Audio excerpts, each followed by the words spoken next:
ನಮ್ಮ ರಾಜ್ಯ ಪಕ್ಷದ ಎಲ್ಲರ ಹತ್ರ ಮಾತಾಡಿದ್ದಾರೆ. ಇನ್ನು ಯಾರು ಕನ್ಫರ್ಮ್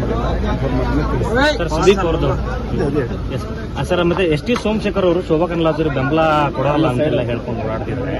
ಮತ್ತೆ ನಾರಾಯಣಗೌಡರು ಶೀಘ್ರದಲ್ಲೇ ಕಾಂಗ್ರೆಸ್ ಸೇರ್ತಾರೆ ಅಂತೆಲ್ಲ ಹೇಳ ನೋಡ್ರಿ, ಈ ಊಹಾಪೋಹಗಳಿಗೆ ಎಲ್ಲ ಉತ್ತರ ಕೊಡೋದು, ಅವರವರ ನಿರ್ಣಯಕ್ಕೆ ಅವರೇ ಉತ್ತರ ಕೊಡೋದು. ಮತ್ತೆ ಸಿಎಂ ಸಿದ್ದರಾಮಯ್ಯನವರು ಮೈಸೂರಲ್ಲಿ ಕೂತ್ಕೊಂಡು ಬಿಜೆಪಿ ನಾಯಕರನ್ನ ಯಡಿಯೂರಪ್ಪ ಆಪ್ತರನ್ನು ಸೆಳೆಯುವಂತ ಪ್ರಯತ್ನ ಮಾಡ್ತಿದ್ದಾರೆ. ಅವರು ರಣತಂತ್ರ ಅವರು ಮಾಡ್ತಾರೆ, ನಮ್ಮ ರಣತಂತ್ರ ನಾವು ಮಾಡ್ತೀವಿ. ಚುನಾವಣೆಯ ಯುದ್ಧ ಭೂಮಿಯಲ್ಲಿ ಅವರು ರಣತಂತ್ರ ಮಾಡ್ತಾರೆ. ಏನ್ ಮಾಡ್ತಾರ ಮಾಡ್ಲಿ, ಜನ ಅಲ್ಟಿಮೇಟ್ಲಿ ಜನ ಮಾಲೀಕರು, ಜನ ತೀರ್ಮಾನ ಮಾಡ್ತಾರೆ. ಬಿಜೆಪಿಯಲ್ಲಿ ರೆಸ್ಪಾನ್ಸ್ ಹೆಂಗ್ ಸಿಗ್ತದೆ ಸರ್? ಬಹಳ ಅದ್ಭುತವಾದ ರೆಸ್ಪಾನ್ಸ್ ಎಲ್ಲ ವರ್ಗದ ಜನ ಸರ್ಕಾರ. ಆಮೇಲೆ ಬಹಳ ಬಹಿರಂಗವಾಗಿ ಜನ ಇವತ್ತು ನಮಗೆ ಸಪೋರ್ಟ್ ಅನ್ನು ವ್ಯಕ್ತಪಡಿಸ್ತಾ ಇದ್ದಾರೆ, ಬೆಂಬಲವನ್ನು ವ್ಯಕ್ತಪಡಿಸ್ತಾ ಇದ್ದಾರೆ.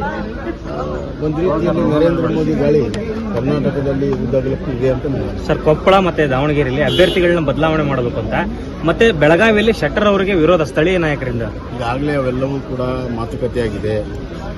ನಿನ್ನೆ ಕೊಪ್ಪಳದ ದೊಡ್ಡ ಸಂಘನವ್ರಿಗೆಲ್ಲ ಮಾತಾಡಿ ಹೊರಡಿಸಿದ್ದಾರೆ. ಇವತ್ತು ದಾವಣಗೆರೆಗೆ ಸನ್ಮಾನ್ಯ ಯಡಿಯೂರಪ್ಪನವರು ಹೋಗ್ತಾರೆ, ಅದು ಕೂಡ ಸರಿ ಆಗ್ತದೆ. ನಾಳೆ ಬೆಳಗಾಂಗೆ ಹೋಗ್ತಿದ್ದಾರೆ, ಅದು ಕೂಡ ಸರಿ. ಬಿಜೆಪಿ ಒಳಗೆ 5 ಮಂದಿ ಸೋತ ಶಾಸಕರಿಗೆ ಇಟ್ಕೊಳ್ಳಲಾಗಿದೆ, ಕಾಂಗ್ರೆಸ್ ಒಳಗೆ ಸಚಿವರು ಮತ್ತು ಇವ್ರಿಗೆ ಇಟ್ಕೊಳ್ಳಲಾಗಿದೆ.